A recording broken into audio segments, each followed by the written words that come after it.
yog'da qovurilgan mahsulotlar. Agar ular hayvon mahsulotlari bo'ladigan bo'lsa, bu yurak qon tomir kasalliklari, bosh miya kasalliklari, insult, infarkt kabilarni sabab bo'ladi.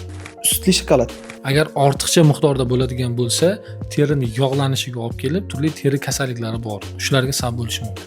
Achchiq taomlar. Achchiq taomlar agar me'yordan ortiq bo'lsa, ko'p holatlarda oshqozon va qizillo'ngach kasalliklarini keltirib chiqaradi. Yana bundan tashqari o't qopigida tosh, shunga o'xshash holatlar bo'lsa, ularni qo'zg'atishiga ham sabab bo'ladi. Bundan tashqari siydik yo'llarda infeksiya bo'lsa, achchiq taomlar ta'sirida ular ham qo'zg'aladi, ya'ni kasallik o'tkirlashadi. Margarin. Margarin ortiqcha qonda yomon xolesterinni ko'paytirib, insult, infarkt, qon bosimi ko'tarish kasalliklarini ko'paytiradi. Go'sht mahsulotlar. Endi go'sht mahsulotlarini me'yorda iste'mol qilsa yaxshi, me'yoridan ko'p iste'mol qiladigan bo'lsa, podagra degan kasalliklar bor. Ayniqsa qassoblarda ko'p uchraydi bu kasallik.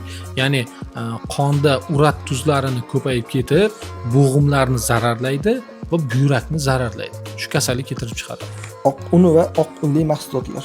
Me'yorda iste'mol qilinsa yaxshi va iste'mol qilib sarflansa ham yaxshi. Lekin agarda uni iste'mol qilib energiya sarflanmaydigan bo'lsa, semizlikka, qandli diabetlikka, insulin rezistentlik deydi, bu kasalliklarga olib keladi.